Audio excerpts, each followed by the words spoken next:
Arqueomanía. En el capítulo anterior de Arqueomanía, conocimos la evolución de los yacimientos neandertales de Pinilla del Valle en Madrid. Nos ocupamos de su posible aspecto hace más de 40.000 años, o de los tipos de materiales y artefactos que usaron sus primitivos pobladores. Hoy trataremos de esclarecer la relación de los neandertales con los grandes herbívoros. ¿Fueron usados de manera simbólica en primitivos ritos? Para tratar de responder a esta pregunta fundamental, continuamos nuestra convivencia y conversación con los arqueólogos y científicos de Pinilla.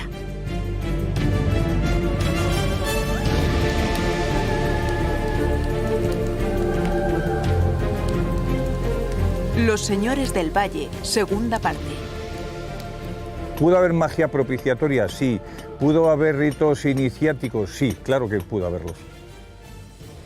Este mundo de grandes cazadores, pero que al mismo tiempo esas piezas, esos trofeos, lo utilizaban como elemento simbólico, es una tremenda novedad y profundamente evocador. La arqueología nos da muestras de la fauna que existió miles de años atrás, y hay disciplinas especializadas en ello, como es la zooarqueología o la tafonomía. Abel, estas disciplinas en concreto, ¿qué significan y qué abordan? Podríamos decir que son dos disciplinas hermanas que lo que intentan es entender básicamente cómo se forman los yacimientos arqueológicos y cómo llega la fauna a depositarse en el yacimiento. Pero evidentemente esto puede parecerse mucho a la paleontología. La gran diferencia está en intentar entender cuál es la relación entre los grupos humanos y esos restos de fauna. No es lo mismo que un animal se deposite de manera natural en el yacimiento que un neandertal capture un animal, lo recoja, coja o seleccione alguna pata en concreto y se lo lleva al yacimiento y consuma esas patas en el yacimiento. Es fundamental para comprender el comportamiento de estos grupos humanos. Totalmente. Básicamente, esta parte más tafonómica, más de entender las marcas, que para hacer un símil algo parecido a la ciencia forense, intentar entender qué alteraciones sufren los huesos. Por ejemplo, una marca de corte, ¿no? Con un útil lítico se genera una marca de corte que te puede dar muchísima información. Si ha habido deviscerado, si ha habido desollado, cómo se aprovecha la carne. Aquí en el abrigo de Navalmaillo, en la ocupación del nivel F, tenemos sobre todo acumulaciones de grandes bóvidos, uro o bisonte, todavía es una cosa que tenemos que concretar, y estamos viendo que se están aportando al yacimiento las carcasas más o menos completas y hay un especial interés en el acceso al tuétano de estos animales. El trabajo en los laboratorios es más sosegado que el de las excavaciones, pero no por ello menos sacrificado. Es el momento de identificar, clasificar, fotografiar y restaurar piezas. Es aquí donde se reconstruye la realidad perdida. Tras toda una mañana de trabajo en el yacimiento, en el campo, por la tarde los arqueólogos continúan trabajando.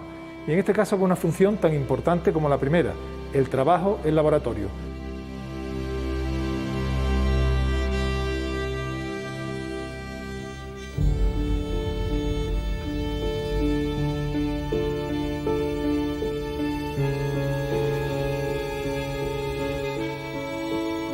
Como vimos en el yacimiento, tu disciplina, la traceología, me parece una ciencia casi mágica, de detective del tiempo, del CSI de investigación.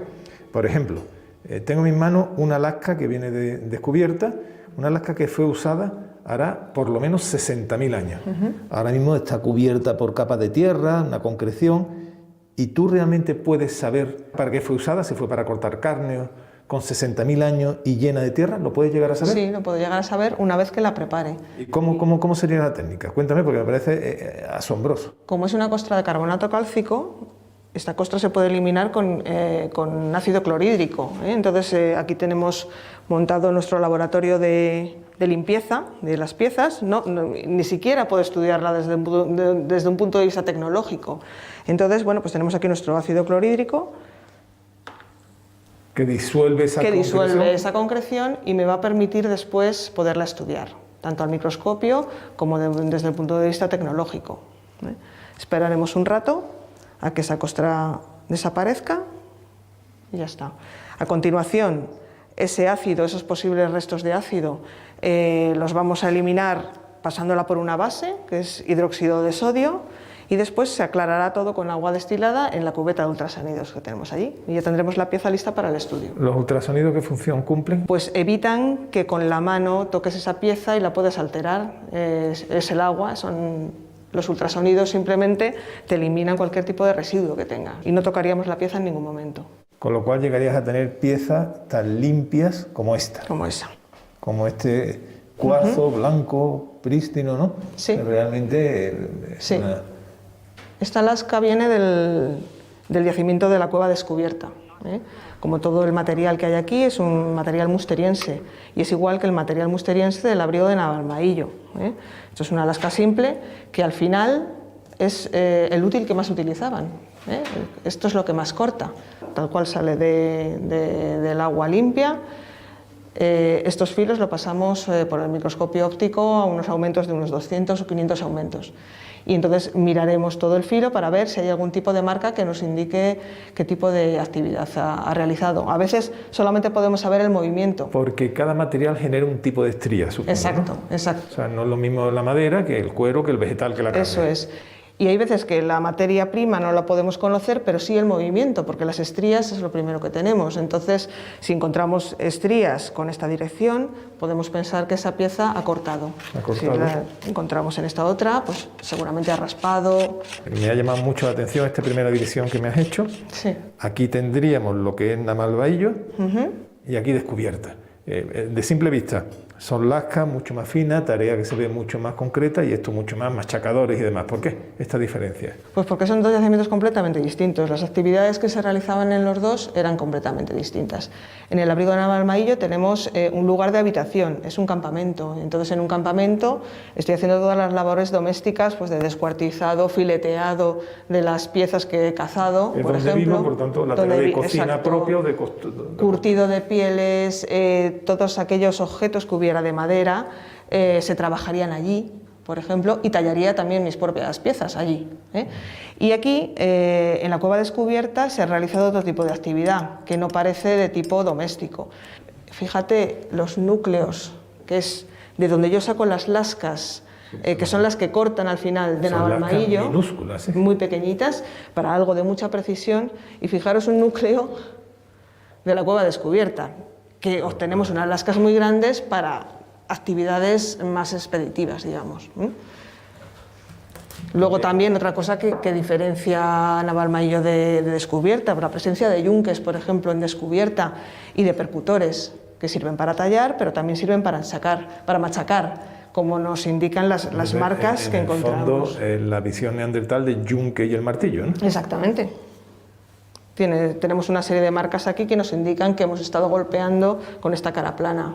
¿Podrías llegar a saber hasta el material que ha machacado? Sí, para eso, antes de limpiarla, tenemos que recoger el sedimento que hay pegado al percutor. La tarea de las restauradoras supone una gran responsabilidad, porque una actuación deficiente sobre una pieza puede ser una catástrofe científica, convertirse en una pista falsa que desvía a los investigadores del camino apropiado. Se trata de completar el puzzle para ver las formas con claridad.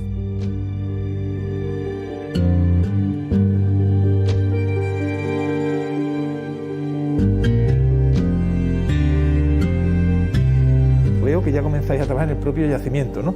Por ejemplo, sobre este grupo de vértebras parece, hay como unas gasas uniendo algo. ¿Qué significa y dónde lo hacéis?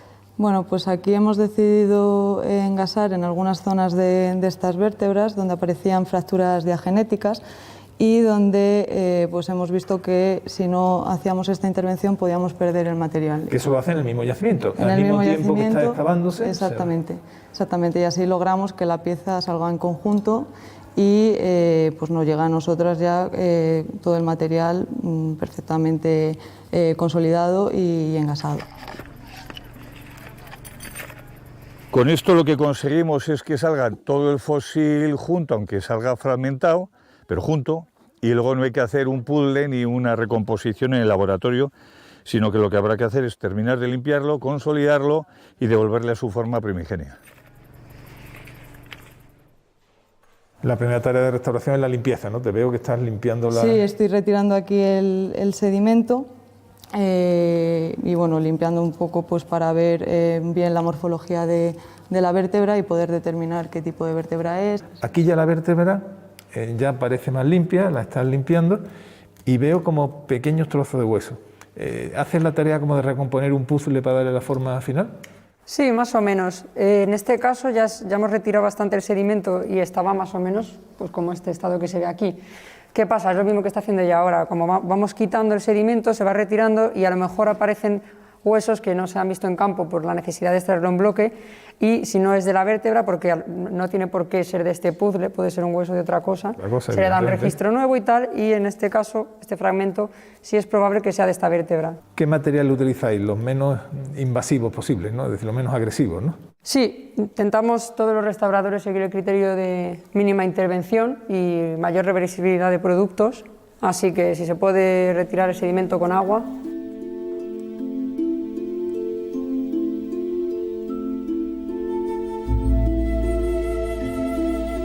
La documentación gráfica de las excavaciones es su relato más fiel.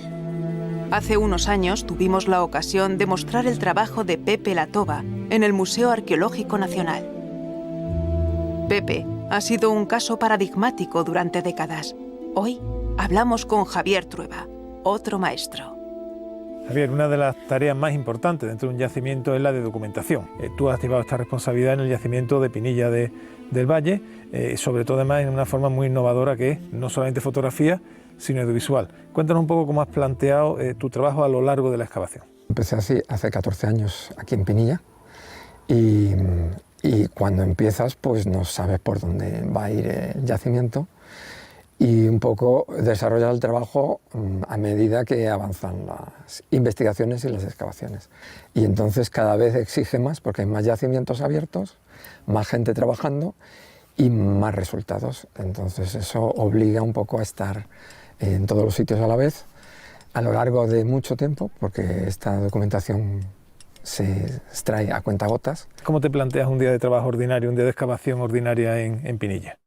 Bueno, pues con un miembro más, yo me levanto con ellos, desayuno con ellos y me paseo por la excavación viendo intentando no molestar sobre todo y documentando lo que sucede. ¿Cuál fue el momento así que recuerdas más emocionante que documentaste? Por ejemplo, en Patagonia con el titanosaurio, en Luxor, en la excavación de Galán, en el proyecto de Jutic, con un ataúd en Risi, que hay muy pocos en el mundo, en el momento en que se descubre. En el 92, cuando se descubre el cráneo 5 y el cráneo 4 a la vez en la cima de los huesos. Aquí, cuando nos damos cuenta de que todas estas cabezas de bisonte y de uro han sido puestas, colocadas y calzadas por los neandertales. Cuando empieza eso no te das cuenta de la trascendencia que tiene, pero a lo largo del tiempo te vas dando cuenta de que eso tendrá mucha trascendencia ahora y cuando ya no estemos aquí, cuando nos muramos, eso seguirá. Parte del trabajo de documentación fotográfica es aquel que se denomina fotogrametría. La fotogrametría determina con una o varias fotografías la localización de uno o varios objetos en el espacio. El equipo de Pinilla trabaja en la fotogrametría 3D de la cueva descubierta. El resultado es un tesoro de información y un espectáculo visual.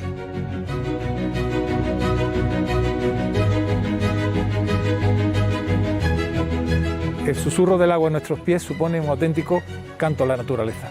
El río Lozoya es un río de alta montaña, nace en las lagunas de Peñalara, articula el valle y le regala una biodiversidad maravillosa, formidable, tanto en vegetación como en fauna.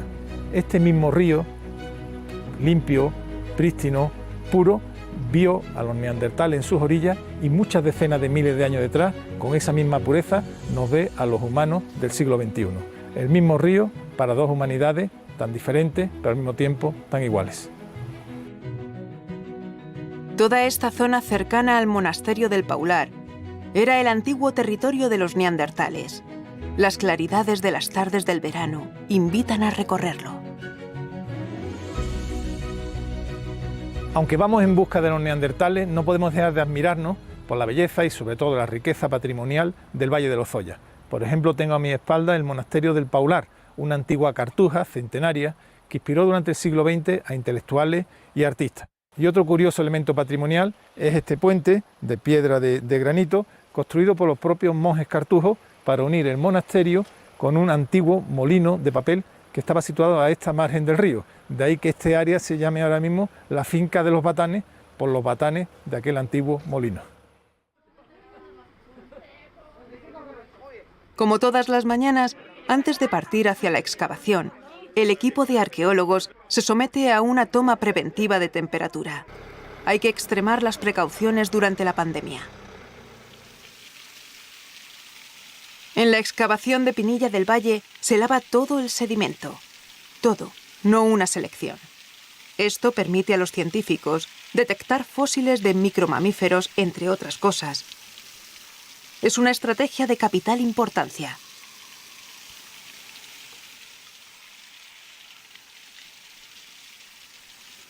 ¿Cómo logras encontrar esas piezas tan pequeñas, a veces minúsculas, en un yacimiento tan grande? ¿Y qué información nos dan? Lo que hacemos es traer todo el sedimento que se excava a esta zona que tenemos aquí detrás, en donde tenemos un montaje con varios tamices superpuestos, y hacemos pasar todo el sedimento, y eso nos asegura que recuperamos cualquier resto de interés, por pequeño que sea.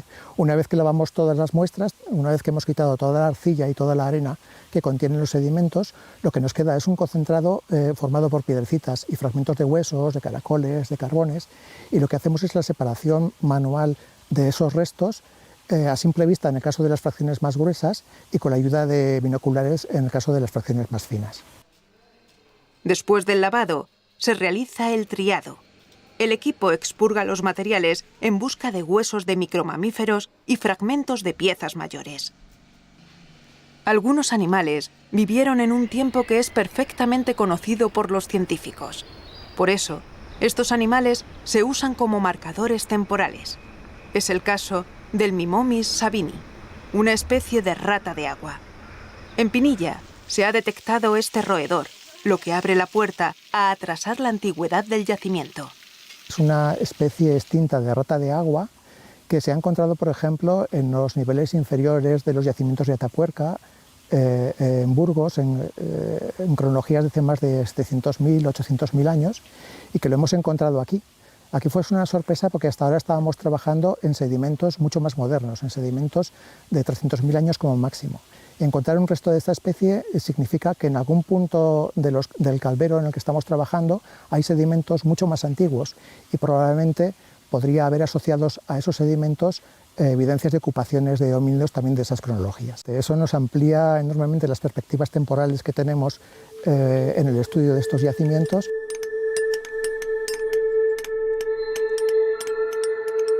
Además del comportamiento de los neandertales de Pinilla, nos interesa su morfología, su aspecto. El problema del neandertal como especie o como fenómeno de variabilidad humana se mantiene en el centro del debate científico.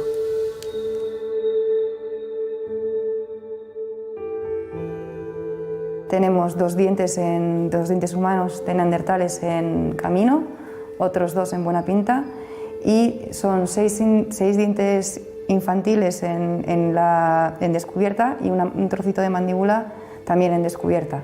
O sea que en el total podemos decir que son 11 restos humanos en el conjunto de los yacimientos de Pinilla del Valle. ¿Qué explicación tiene que sean dientes, esa abundancia de dientes y ausencia del resto de hueso? Bueno, hay varias causas aquí.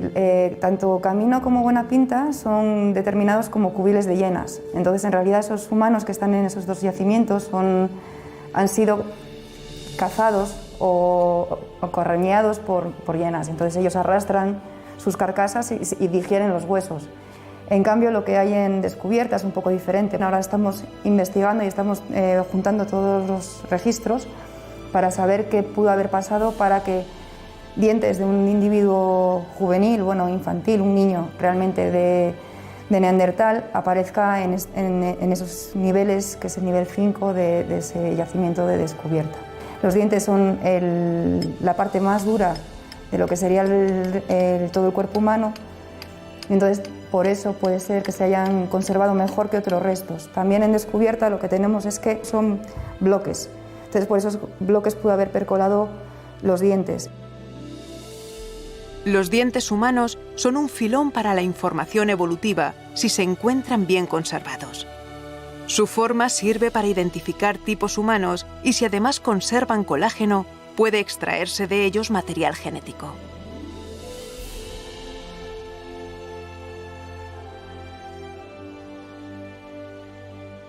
En poblaciones actuales hay diferencias de tamaño en los dientes, que los varones normalmente tienen dientes mayores que las mujeres, pero aquí, como estamos hablando de una especie distinta, donde el patrón de dimorfismo es distinto y más distinto, es un poco arriesgado.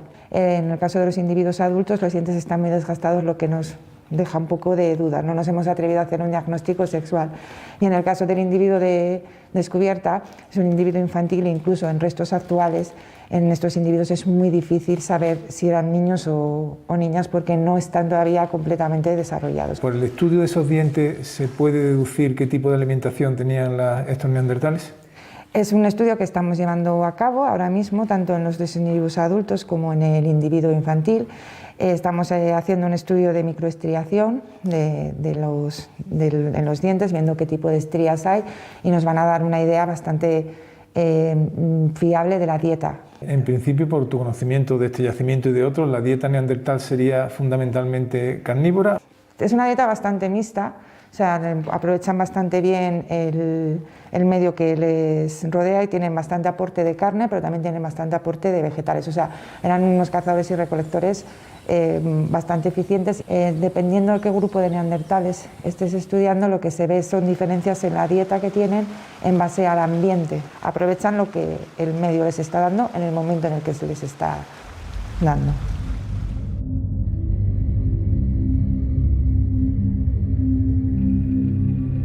Es un hecho que las hienas no se llevan bien con casi nadie.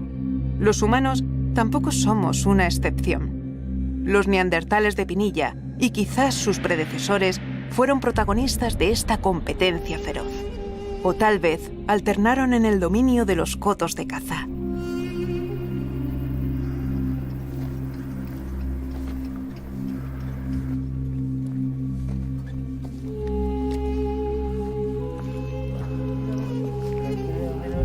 Hola. Buenas. ¿Qué pasa?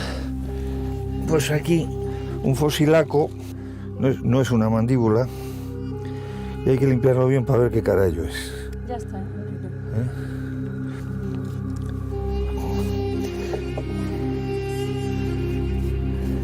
Puede ser una tibia. Olvídate de esto. Estaros al cráneo y sacamos el cráneo, ¿ok? Yo estoy aquí, de hecho. Eso es. ¿Este cráneo es de? Es de bóvido, no sabemos si es uro o bisonte, aunque a priori parece de uro. Esto es un cubo de sí. ¿De qué cronología? No lo sabemos. Puede ser un estadio isotópico 7. Estaríamos en Pleistoceno medio. Hay 3 niveles con distintas aportaciones. Y creemos que hay unos fósiles que están en posición derivada, que vienen del interior, pero que su origen es viejo, pero están reposicionados. Que es lo mismo que sucedía, te explicábamos, con el topillo Frey. Es un topillo del Pleistoceno medio que estaba en un nivel del Pleistoceno superior. Esto sería una de las varias urgencias que tiene. Sería como una salida a la galería principal. Eso es. Si te fijas,